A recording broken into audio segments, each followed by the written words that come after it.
നമസ്തേ. പരമേശ്വരൻ ഈ പ്രപഞ്ചത്തെ സങ്കല്പമാത്രേണ സൃഷ്ടിച്ചു. സങ്കല്പത്താൽ തന്നെ ഈ പ്രപഞ്ചം സൃഷ്ടിക്കപ്പെട്ടു. ആരുടെ സങ്കല്പം? ഈശ്വരന്റെ സങ്കല്പം, ആത്മസങ്കല്പം, ദൈവസങ്കല്പം ഈ പ്രപഞ്ചത്തെ ഈ തരത്തില് ഒരുക്കിയെടുത്തു.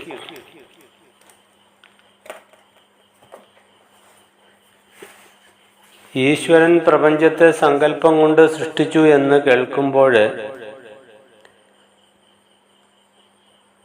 പലരും അട്ടഹാസവും ചന്ദ്രഹാസവും ഒക്കെ എടുത്ത് ചാടി പുറപ്പെടാനുള്ള സാധ്യതയുണ്ട്. സങ്കല്പം കൊണ്ട് എങ്ങനെയാ ലോകത്തെ സൃഷ്ടിക്കുന്നത്? ഇതെന്തൊരു ബഡായിയാണ്, എന്തൊരു ബ്ലണ്ടറാണ് എന്നൊക്കെ ആളുകൾ പറയാനുള്ള സാധ്യത അല്പവും കുറവല്ല.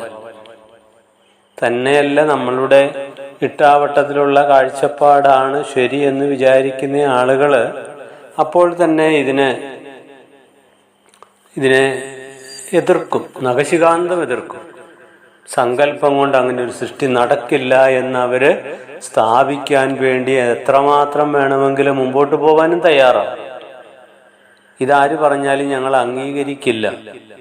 ഞങ്ങളുടെ തിയറി പറയുന്നത് പണ്ട് പൊട്ടിത്തെറി നടന്നു എന്നാണ്.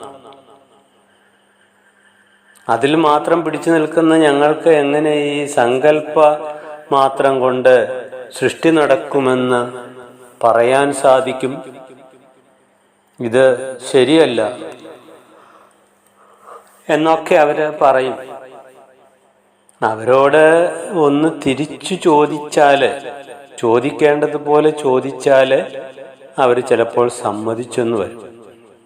അവരിപ്പോൾ പറയുന്നത് സങ്കല്പം കൊണ്ട് സൃഷ്ടി നടക്കില്ല എന്നാണ്. പക്ഷെ ഇവര് പറയുന്നവരൊക്കെ ഉൾപ്പെടെയുള്ള ആളുകള്, പറയുന്നവരും പറയാത്തവരും കേൾക്കുന്നവരും കേൾക്കാത്തവരും ഈ സത്യം മനസ്സിലാക്കാത്തവരും ഒക്കെ ദിവസവും ഈ സങ്കല്പം കൊണ്ട് സൃഷ്ടി നടത്തുന്നവരുമാണ്. സങ്കല്പമുണ്ടാവാതെ എവിടെയാ സൃഷ്ടി നടക്കുന്നത്? ഇപ്പൊ സാധാരണഗതിയിൽ പോലും ഒരു വസ്തു ഉണ്ടാക്കണമെങ്കിൽ അവിടെ ആദ്യം സങ്കല്പമല്ലേ ഉണ്ടാവുന്നത്? ഒരമ്മ അടുക്കളയിലോട്ട് രാവിലെ എണീറ്റ് വന്നിട്ട് ആലോചിക്കുകയാണ്, ഇന്ന് എന്താ വേണ്ടിയത്? ദോശ വേണോ, ഇഡലി വേണോ, കപ്പ പുഴുങ്ങണമോ, അതോ കഞ്ഞി വെക്കണമോ? അവരവസാനം തീരുമാനിച്ചു കഞ്ഞി വയ്ക്കാം. ആ ഒരു തീരുമാനം എന്തിന്റെ ബലത്തിലാവുന്നത്? അവരങ്ങനെ സങ്കല്പിച്ചുകൊണ്ടല്ലേ ആ തീരുമാനം പ്രാബല്യത്തിൽ വരുന്നത്. അവർ സങ്കല്പിച്ചു കഞ്ഞി വയ്ക്കാം. ഉടനെ അവര് കലം കഴുകി വെള്ളം എടുത്ത് അടുപ്പിൽ വെച്ചു, പിന്നീട് അരിയിട്ട് കഞ്ഞി വെച്ചു. അപ്പൊ ഇതിന്റെ ആദ്യത്തെ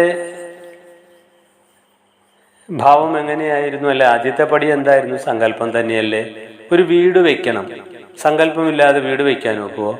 ഒരു ആർക്കിടെക്റ്റ് വന്ന അയാളുടെ സങ്കല്പം ഒരു കടലാസിൽ കുറിച്ചു വെച്ചതിനനുസരിച്ചാണ് ആ കെട്ടിടം പണിയുന്നത്. ഏതിനും ഒരു സങ്കല്പം കൂടിയേ തീരും. അത് ആദ്യത്തെ പടി. പക്ഷെ മറിച്ച് മറ്റൊരു രീതിയിൽ ഇതൊന്നും അല്ലാതെ നിങ്ങൾ സങ്കല്പത്താൽ ദിവസവും സൃഷ്ടി നടത്തുന്നുണ്ട്. അതെപ്പോഴാണ്? സ്വപ്നത്തിലേക്കൊന്ന് നോക്കിക്കേ. സ്വപ്നത്തിൽ നിങ്ങൾ ഒരു യാത്ര പോകുന്നു. അങ്ങനെ വളരെ ദൂരം യാത്ര ചെയ്ത് ക്ഷീണിതനാവുമ്പോൾ ഒരു പുഴയുടെ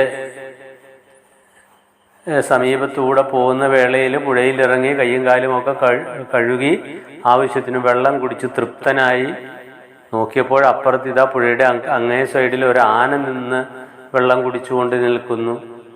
കുറച്ചു നേരം കഴിഞ്ഞപ്പോൾ നോക്കിയപ്പോൾ അപ്പുറത്ത് വേറെ ഇതാ ഒരു 10-15 ആനകൾ, ഒരു ആനക്കൂട്ടം തന്നെ നിൽക്കുന്നു.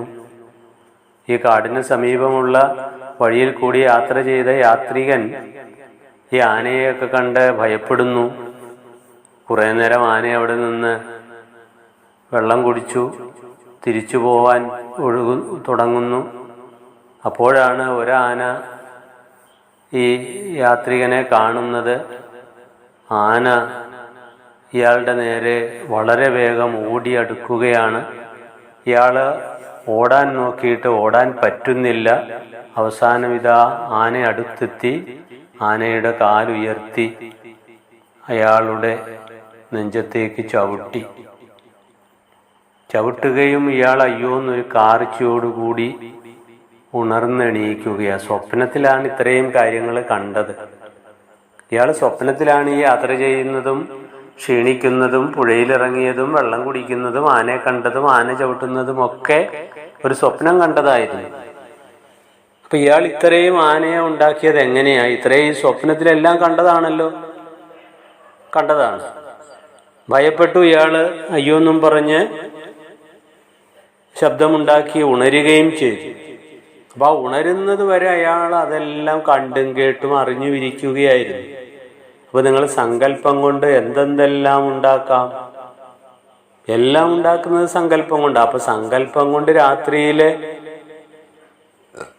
ഉറക്കത്തില് അല്ലെ ഉറങ്ങാൻ പോകുമ്പോൾ സ്വപ്നത്തിലെ ഇത്രയും കാര്യങ്ങൾ ഉണ്ടാക്കാമെങ്കിൽ കേവലനായ ഒരു ജീവൻ ഇത്തരം സങ്കല്പശക്തി ഉണ്ടെങ്കിൽ ഈ ജീവന്റെ പ്രഭവസ്ഥാനം കൂടിയായ എല്ലാറ്റിനെയും നിയന്ത്രിക്കുന്ന ഈശ്വരന് സങ്കല്പം കൊണ്ട് എന്താ സൃഷ്ടിക്കാൻ ബുദ്ധിമുട്ട്?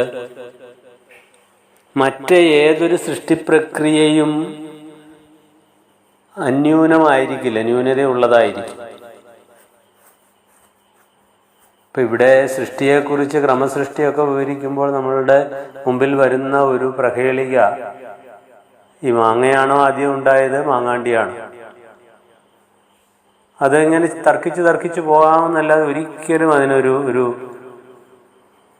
ഉത്തരം കിട്ടില്ല, ശരിയായ ഉത്തരം കിട്ടില്ല. നേരെ മറിച്ച് ഇവിടെ ഇതാ വേദാന്ത തത്വശാസ്ത്രം പറയുന്നത് ഈ പ്രപഞ്ചം ഇപ്രകാരം ഉണ്ടാവട്ടെ എന്ന് ഈശ്വരൻ സങ്കല്പിച്ചു, ഈ പ്രപഞ്ചമുണ്ടായി.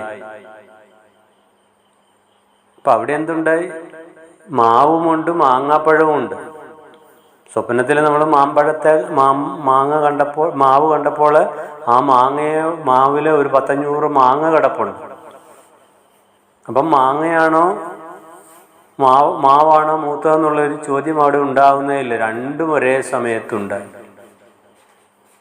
അതാണ് ഏറ്റവും ലോജിക്കലായിട്ടുള്ളത്. മറ്റേ സൃഷ്ടി വിവരണങ്ങൾക്കൊക്കെ ഒരു സാമാന്യ ബുദ്ധിക്ക് ചേരാത്ത ഒരു കാര്യം അവിടെ സംഭവിക്കും. പക്ഷെ ഇവിടെ ഏറ്റവും യുക്തിയുക്തവും അനുഭവത്തെ ബേസ് ചെയ്തുകൊണ്ടുള്ള നല്ലൊരു ഉത്തരമാണ് വേദാന്തി പറയുന്നത്. അദ്വൈത തത്വശാസ്ത്രം പറയുന്ന ഈ യുഗപത് സൃഷ്ടി, ഇതിന് യുഗപത് സൃഷ്ടി എന്നാ പറയുന്നത്. ക്രമസൃഷ്ടിയുമുണ്ട്, യുഗപത് സൃഷ്ടിയുമുണ്ട്. ക്രമസൃഷ്ടി എന്ന് പറഞ്ഞാൽ ക്രമമായിട്ട് ഓരോന്നോരോന്നോരോന്ന് ഇങ്ങനെ ഉണ്ടായി ആദ്യം ഒന്നുണ്ടായി, പിന്നെ അതിൽ നിന്ന് മറ്റൊന്നുണ്ടായി എന്നിങ്ങനെ പറയുന്ന ആ ഒരു സൃഷ്ടി പ്രക്രിയയാണ് ക്രമസൃഷ്ടി. യുഗപത് സൃഷ്ടി എന്ന് പറഞ്ഞാൽ നമ്മളിപ്പോൾ പറഞ്ഞതുപോലെ സ്വപ്നത്തിലെ എല്ലാം ഉണ്ടായി വന്നതുപോലെ ഇതാ പ്രപഞ്ചത്തെ സൃഷ്ടിക്കാൻ ഈശ്വരൻ സങ്കല്പിച്ചപ്പോൾ ഇതെല്ലാം ഉണ്ടായി വന്നു. അപ്പൊ യുഗപത് സൃഷ്ടിയാണ് ഏറ്റവും യോജിച്ചതും ശരിയായിട്ടുള്ളതും യാതൊരു തരത്തിലുള്ള സംശയത്തിന് ഇടകൊടുക്കാത്തതും 100 ചോദ്യങ്ങൾ ഉയർന്നു വരാത്തതുമായിട്ടുള്ള സൃഷ്ടി വിവരണം ഈ യുഗപത് സൃഷ്ടിയാണ്. അതിനെയാണ് ഗുരുവും ഇവിടെ അംഗീകരിച്ചിരിക്കുന്നത്. വേദാന്ത തത്വശാസ്ത്രത്തിന്റെ യഥാർത്ഥ നിലപാടാണത്. ഗുരുവും വേദാന്ത തത്വജ്ഞനായതുകൊണ്ടും വേദാന്തി ആയതുകൊണ്ടും അദ്വൈത മഹാപ്രവാചകനായതുകൊണ്ടും ഈ പറയുന്ന ഔപനിഷദമായിട്ടുള്ള ഈ ആശയത്തെ തന്നെ ഗുരു തൻ്റെ ഗ്രന്ഥ ആരംഭത്തിൽ തന്നെ, ദർശനമാലയുടെ ഗ്രന്ഥ ആരംഭത്തിൽ തന്നെ ആ സൃഷ്ടി വിവരണം സുന്ദരമായിട്ട് നടത്തിയിരിക്കുകയാണ്, അധ്യാരോപിക്കുകയാണ്. ആത്മാവില് ഇതാ സൃഷ്ടി ഉണ്ടെന്ന് ആരോപിക്കുകയാണ്. അപ്പൊ അവിടെ ആ സൃഷ്ടി അങ്ങനെ നടന്നു. അത് നടന്നത് ഇങ്ങനെയാണ്. സങ്കല്പമാത്രേണ പരമേശ്വര, സങ്കല്പമാത്രം കൊണ്ട് ഈശ്വരൻ ഇതിനെ സൃഷ്ടിച്ചു. ഇതാണ് ഏറ്റവും നല്ല ഉത്തരം. അതുകൊണ്ട് ഗുരു പ്രതിനിധാനം ചെയ്യുന്ന സിദ്ധാന്തവും ഏതൊരു ഗുരുക്കന്മാരുടെ പരമ്പരയിലാണോ വന്നിരിക്കുന്നത് ആ പരമ്പരയുടെ ഒക്കെ അഭിപ്രായമാണ് ശ്രീനാരായണ മഹാപ്രഭു തൻ്റെ ഈ ഗ്രന്ഥത്തിലും ഗ്രന്ഥാരംഭത്തില് വിവരിച്ചിരിക്കുന്നത്. സങ്കല്പമാത്രേണ പരമേശ്വര സർവം സസർജ, എല്ലാം തന്നെ സൃഷ്ടിച്ചു. സസർജ എന്ന് പറഞ്ഞാല് ഭൂതകാലമാണ്, പാസ്റ്റ് ടെൻസ് ആണ്. സസർജ, സൃജതി എന്ന വാക്കിന്റെ പാസ്റ്റ് ടെൻസ് ആണ് സസർജ, സൃഷ്ടിച്ചു. എല്ലാം, സർവവും, ഈ പ്രപഞ്ചത്തിൽ ജാതമായത് എന്തെന്തൊക്കെയുണ്ടോ അതിനെയെല്ലാം സങ്കല്പമാത്രം കൊണ്ട് ഈശ്വരൻ സൃഷ്ടിച്ചെന്ന ഗുരുദേവന്റെ ആ ഒരു സിദ്ധാന്തമാണ് ഏറ്റവും യോജിച്ച് നിൽക്കുന്നത്. പരമേശ്വര സ്വരൂപൻ തന്നെയായ ശ്രീനാരായണ ഗുരുദേവന്റെ ഈ വചനങ്ങളെ നമുക്ക് ഹൃദയത്തോട് ചേർക്കാം. ഇതാണ് ശരിയെന്ന് അടിയുറച്ചു വിശ്വസിക്കുക. മറ്റുള്ളതൊക്കെ ചെറിയ ശരികളാണ്. ഏറ്റവും വലിയ ശരി എന്ന് പറയുന്നത് ഇതാണെന്നറിഞ്ഞ് ആ ശരിയുടെ സൈദ്ധാന്തികനെ നമുക്ക് പ്രണമിക്കാം. നന്ദി.